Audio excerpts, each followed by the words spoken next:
Welcome to the wonderful world of wine. We're your hosts, Mark Lindsay and Kim Simone, exploring all things wine with you. If you'd like to get more information about our show, please go to Facebook at The Wonderful World of Wine.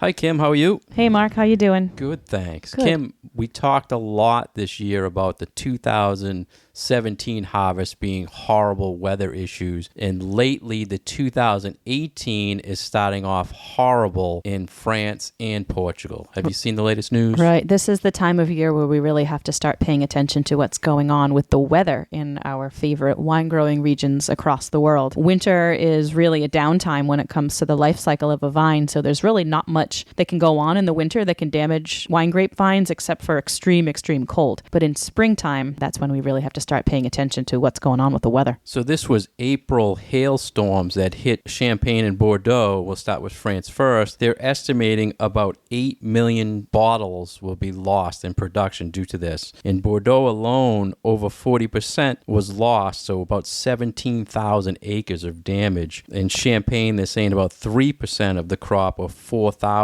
acres, was damaged. And Kim, it was interesting. This week, I had a salesperson come in, and the first thing he did was show me a picture from France of the fires in the vineyard that they light, and showing the frost on the buds. So right now, the buds are starting to form, the fruit, and it's the worst time for these things to happen. So they're really saying right now, get ready to get product because the vintage will be horrible for production. Right. The things that winemakers dread the most in springtime is, like you said, frost at the moment when those flowers on the vines are at their most delicate stage, and also hail. I mean, that stuff can just destroy a vine. It was big size hail that hit this region. So also Portugal, you and I are always talking to our listeners about the value of Portuguese wines, but they were just hit by this huge frost, and they're saying up to 80% of their production could be lost. So I would think that value Portuguese wine, or even the port production, this 2008 vintage, will be horrible. Yeah, it's going to be really tough for the Portuguese wine market because they're coming off of another bad year. So 2017, they had very similar issues with wildfires like California had. So California, Spain, Portugal had a really tough 2017 because of fires. And now following up on the fires with these problems for their springtime, going to be a couple of really tough years. So I'm sure you'll hear us hitting more on this stories as we go along this year.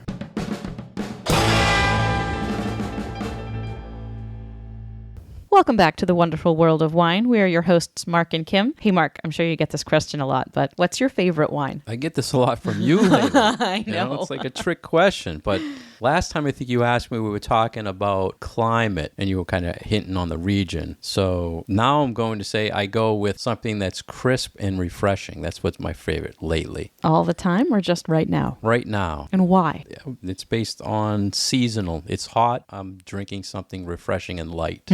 I have to agree with you on this one. I also try to drink a little seasonally, and it's very interesting. I think when people ask us that question, what's your favorite wine? Because we do get it a lot. There's no, I don't think that there's any like answer that we give on a consistent basis, right? Like it's about context. It's about where you're at. It's about what's the weather like? What are you eating? Who are you with? What are you doing? So it's a little more of a complicated question, and it's sort of interesting to always throw out a different answer because people don't really know what to expect. Yeah, and I believe maybe I told you this story a long time ago, but maybe not the listeners. When I attended my first educational event for wine, the professional doing the class gave everybody a wine, and there was probably 100 people in the room, and he said, how many people like this wine? And half the people raised their hand. Then he asked, how many people absolutely hate this wine? Half the people raised their hand. He said, let me tell you something. You don't hate any wine, right? It's just not your style. So when people ask me what's my favorite, I tend to not pick anything because I want to sell everything. Does that make sense? Sure. And I want people to know about everything. So if I say I like Chardonnay and you don't, it's kind of an insult, yeah. I feel. So, I mean, do you get that a lot with people and you hesitate I do. what to say?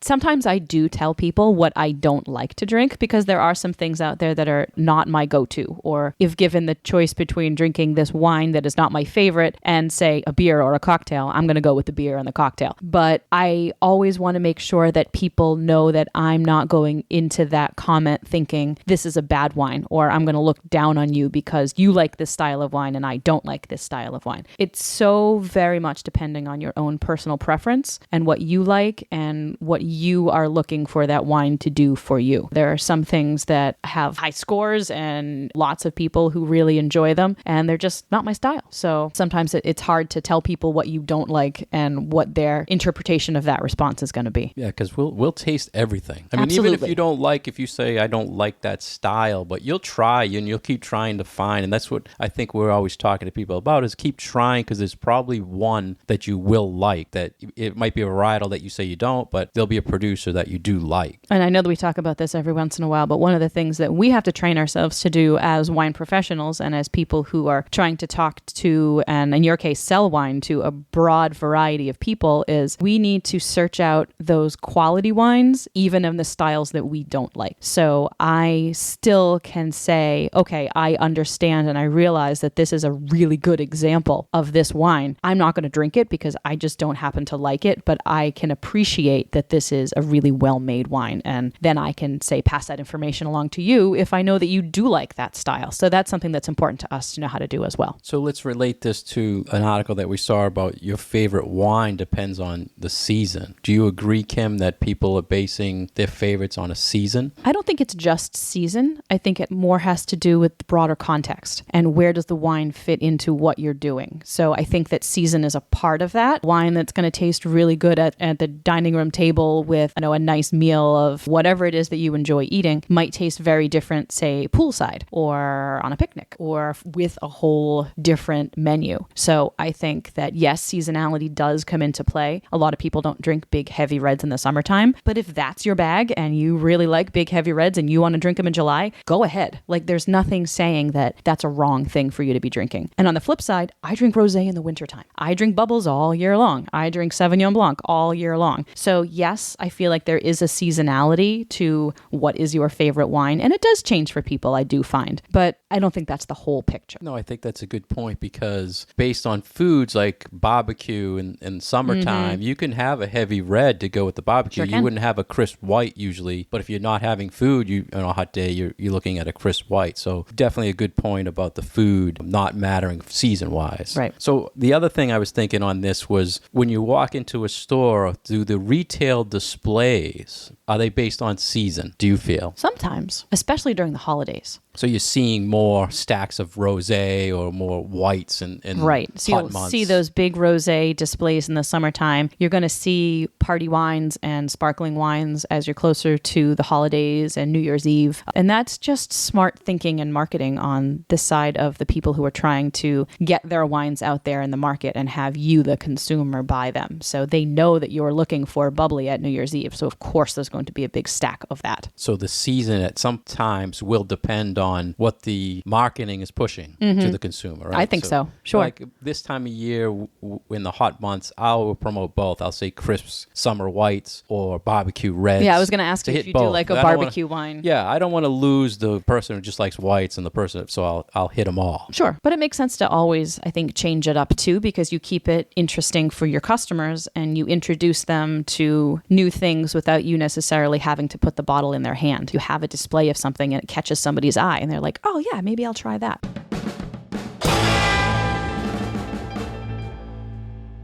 Welcome back. Next, we're going to talk about an article that was in the Herald Bulletin from Indiana, and the gentleman's name was Howard Hewitt, and it was how to approach upgrading your wine palate. And I thought there was a lot of information here about money, showing the value of a wine, and basically saying if you're drinking a $10 bottle, to upgrade, go to a $20 bottle. And I kind of had an issue with that, Kim. I don't know what your take was of it. I didn't have too bad of an issue with it. I I appreciated that he said that in order to drink better, you don't need to go from a $15 bottle to a $100 bottle, and you should walk away quickly if someone is trying to force that decision onto you. But you're right that he did spend a lot of time on money. What was your specific issue with using the bumping yourself up a few dollars? Well, he was basically saying double, and basing it on spending more is a way to get your palate better, is my interpretation of it. But then he mentioned going to a retailer to help you develop your palate. So if you, in turn, go to a retailer who knows what you drink and you're in the $10 price point, they should be able to give you something they feel is better quality for you to try at the same price point without bumping you up right away. But just from either a different region or a different grape variety or something along those lines. Correct. Or you could just find out that if it's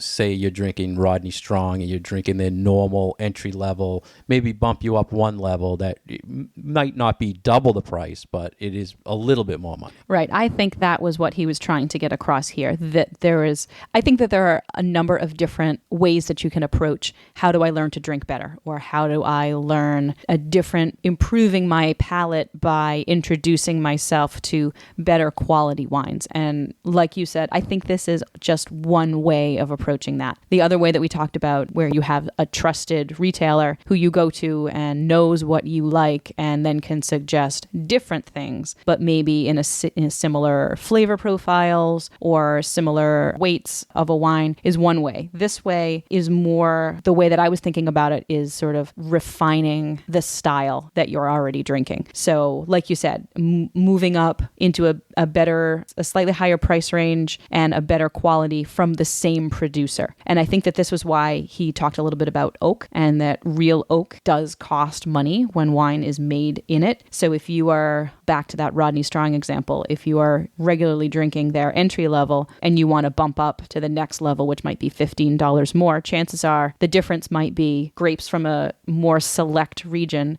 and a little bit more of that real oak aging. So I think you did interpret like I did. It is about learning and finding ways to learn more about the wine to increase your knowledge of getting more information out of what you're spending. Right. And one of the things they did hit on here was going online to check out your wine. And we talk about this all the time about Googling and checking information about your wine so you get the most, to see that you want to spend $10 more, what you're spending for. Like you said, oak, is it hand-picked versus mechanically picked, that type of thing. And they did mention a few times here about looking at higher-end things as a smaller batch, where they were considering it more better quality if you were hand harvesting a grape versus machine harvesting. That would be more care, so that's why you'd spend more money. I think what needs to be addressed here too is, what's your definition of quality? What if you have 2 glasses of wine in front of you and you don't know anything about them? You don't know how much they cost. You don't know if they're mechanically harvested versus hand-picked. You don't know if that wine was 1,000,000 cases or 3,000 cases. And you taste those 2 wines side by side without knowing any of that information. Does that information matter to you? Are you going to pick the wine as higher quality that tastes better, or is there some other factor at play? So I thought this was interesting that he brings up this topic of quality is determined by the real oak that's used, or is it made in small batches? Is there more attention to detail? Those kind of things. And it's very interesting when other things come into play to determine quality instead of just how does it taste in the glass. And you may be disappointed if you drink a non-oaked version of the wine, you spend more for the oak version. It might not be your style, so you're thinking, well, it isn't worth spending more money,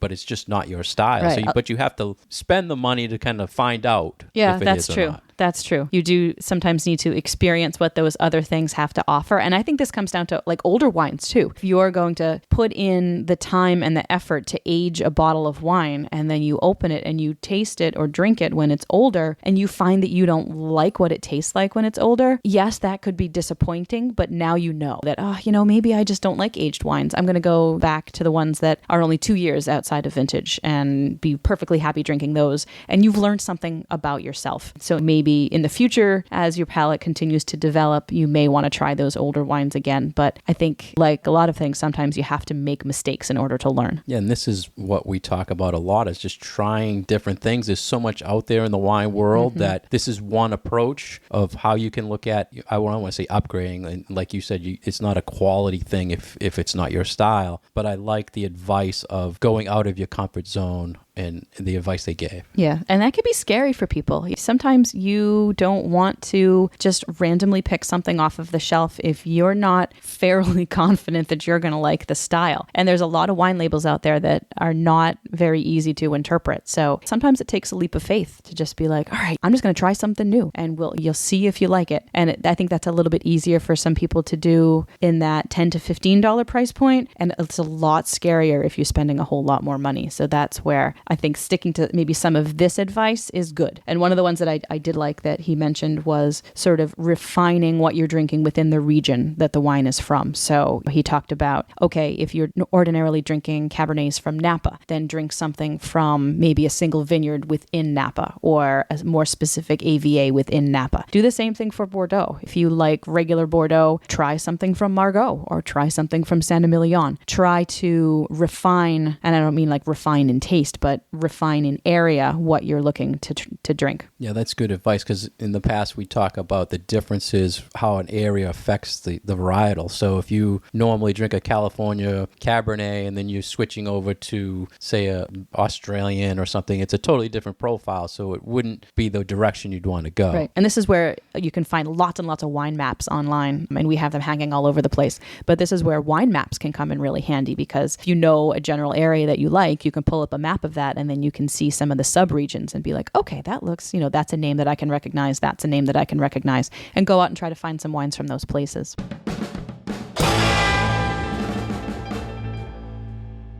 You've been listening to The Wonderful World of Wine. We are your hosts, Mark and Kim. If you want to find out more information about Mark, you can go to his website, franklinliquors.com. And if you want to know more information about me, you can go to my website, vinitaswineworks.com. We stumbled across a fascinating science article from a website called Eureka Alert that gave information from the proceedings from a recent meeting of the American Chemical Society that talks about all the stuff that you can do with the leftovers from wine production. And I thought this was really cool. It was interesting. And that was a lot you said there, Kim. I was listening to this part saying, what the heck is Kim just saying? Like, what does this have to do with wine? Well, basically, grape waste. So when they're making wine, there's a lot of leftovers, waste, the skins, the seeds, etc., which they call the pumice, right? The waste. Right. And the Italians have a very clever way of using these leftovers. They add water to it and they create a little bit more of a juice, and then they ferment and distill that. And that's how we get grappa, for those of you who are spirits drinkers. But you don't often hear about what happens to the other stuff. There's all these byproducts that happen when you are producing a food product, or a lot of waste from farms and things like that. I always just sort of assumed that they would, feed it to animals or pigs or something. But it turns out that a lot of it goes into landfills. And there seems to be this movement now with trying to figure out, all right, how can we be more environmentally conscious and do something with all this leftover stuff. And they were talking 14 tons of pomace, or 14 million tons of pomace produced per year in winemaking in America. So that's an awful lot. Yeah, can you imagine? Just think about all the wine that is produced every year and what the waste is. And I was shocked to hear that it was saying a lot of times it's contaminated waste, not thinking that, there are things on the grapes that are bad for the environment. So they were saying the waste might have fertilizers or pesticides or something that is getting into landfills and water supplies. But then you're like, oh, but this is juice that I'm drinking too. So that was sort of a little like, wow, they don't want to put this stuff into landfills because it'll leach chemicals into the environment and pesticides and fertilizers and things. And be like, yeah, but this is a food product that we're actually consuming. So maybe that would give us a little bit of pause and think maybe we should be drinking more organic wine. And then they were saying the waste also attracts more pests, flies, and animals that are eating that makes the sense. waste. So Sure. I understood that, but maybe it's killing them from all the chemicals. Yeah, right? maybe. Or you want to put the stuff in your compost pile. But anyway, some of the interesting things that might be in the near future to use grape waste into making has a lot to do with the fact that all of this stuff is really rich in antioxidants. So when we talk about wine having health benefits, these are the things that we're talking about. And a lot of it comes from those grape skins and comes from those grape seeds. So once the juice has been removed from all this solid material, there's still a lot of those really beneficial chemical compounds that are left in this stuff, and we're trying to figure out ways to use them. So they were talking, like you said, Kim, there was food ways to use them and there was health ways. So let's first talk about the food additives they were talking about here. I was trying to follow it. The scientists extract just the nutrients out of this waste and then they use it as a preservative for foods. Is that correct? Right, because these phenolic compounds are natural antioxidants, which is why red wines are so much better able to last a good long time in the bottle. It's because the pigments, the actual color compounds from the skin of the grape act as a natural antioxidant. So they bind with oxygen and they pull it out of whatever the food or drink that you have in front of you, and it allows them to have a longer shelf life. So they're talking about using these components and adding them to food products to substitute for artificial preservatives so that they would be a more natural product in food, which a lot of consumers are looking for these days. So if you can say that the preservatives that you're using are derived from grapes and that they're a more natural source, I can definitely see that as being something that can be used for marketing material that would make people really want to buy the product more. Extracting some things from this waste, but there still has to be a lot of waste. I'm interpreting. Yeah, that, I would right? think so too. They're not using it all. But I did think that it was interesting that so much of the weight of this is grape seeds, and the grape seeds can be put to good use too. So you can separate out the seeds and press it and make grape seed oil, and that is also very healthy and can be used in a number of different ways as well. Now, in the past, when we're talking about the health, I've seen many things online where it says wine baths using actual wine. And I have seen scrubs and things like that where they take the pumice and they're rubbing it on your skin, so it's good for your skin. So have you seen other health things made, cosmetics or anything like that? I've seen some of those scrubs, but I also think that the oils that you can derive from either the skins or the seeds can also be used in cosmetics and things like that, in addition to other things like shea butter and coconut and things like that. I wonder if you just took the pumice and you put it in water. So it'd be like an oatmeal bath almost. If it's better than just going in straight wine, isn't it better? What color are you going to come out though? Oh, you're gonna, Would you same be with, pink? Yeah, same like an oatmeal bath or something like that. It's pretty disgusting texture, but you're getting you're getting the seeds and the stems, you're getting the better parts instead of the finished product.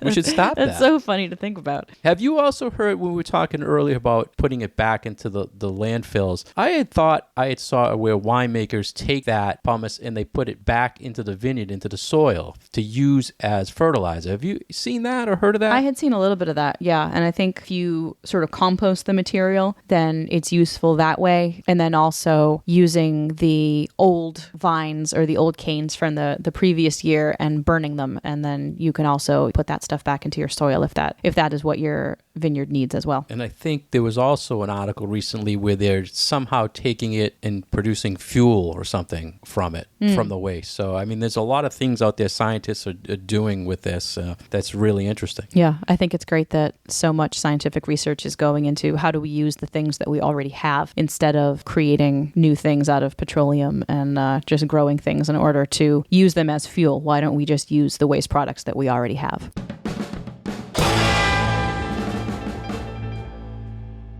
Welcome back. Next, we're going to talk about a health issue that was brought up with winespectator.com. What does wine do to your teeth? And Kim, I've seen this many times where they're saying the red stains and the white acid is bad. I'm confused a lot of times on some of the stuff that was here, and I'll bring that up after we get going. But what was your take on red wine staining your teeth? It does stain your teeth. That's something that we just know from our daily daily dealings with wine and wine tasting that, yeah, sometimes you can leave a tasting and your teeth are purple. And kind of what do you do about that? One thing that I thought was interesting about this article is it really was 2 articles in one. One was, how does wine affect your teeth? Is it damaging to your teeth? What can you do to make sure that you still have healthy teeth, even if you're a wine drinker? And then the other part of it was, hey, drinking wine could actually be good for your oral health. So kind of lots of information that we're given here. So really the main thing with the color of the wine is that, yes, red wine stains your teeth, but that acid is more of the problem. And what happens is that because wine is a beverage that is naturally high in acid, especially white wines, is that it can erode the enamel, which is that outer layer of your tooth. And the staining they related due to the pigments is also found in coffee and tea. So you can relate this issue to people drink a lot of coffee or tea. They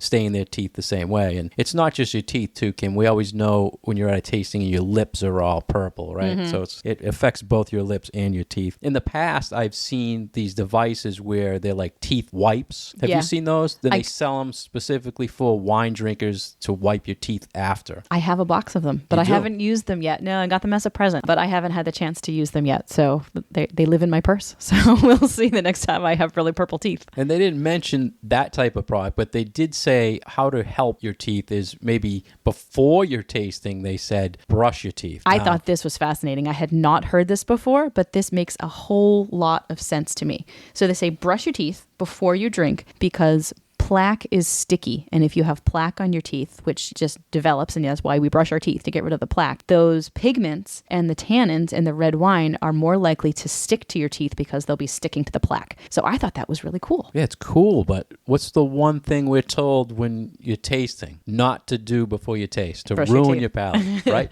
Well, this is saying like a half an hour. So if you brush your teeth a half an hour before you taste wine, that toothpaste taste is going to be gone. Well, it depends what toothpaste you're using. But it will, if you do this like right before you're tasting, it will ruin your palate for tasting the wine. But then they also, on the flip side of that, go into say, don't brush your teeth immediately after tasting because you don't want to expose your teeth to all those acids that are still remaining in your mouth. So drink water, swish water around, give your mouth environment a little bit of time to deal with all that stuff from the wine that you have in your mouth, whether it's the pigments or the acids or the tannins. Drink some water, clear out your mouth, and then you can brush your teeth at a later time. I like the swish and water thing, and I had instructors that have told me never drink water in between, and for the same reason as not to brush your teeth. But this whole thing about another health issue with wine, it's always something good and something bad. So like you said, it's 2 parts to this article.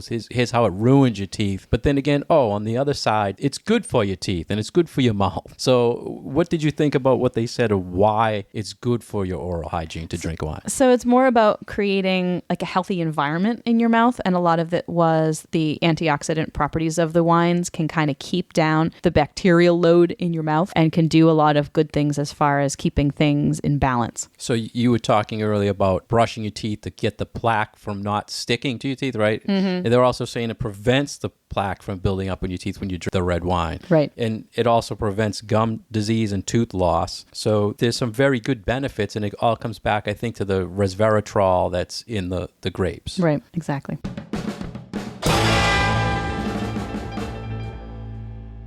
Thank you for listening to The Wonderful World of Wine. We've been your hosts, Kim Simone and Mark Lindsay. Please visit us on Facebook at The Wonderful World of Wine. Leave us your questions and comments, and we'll speak to you again next week. Cheers.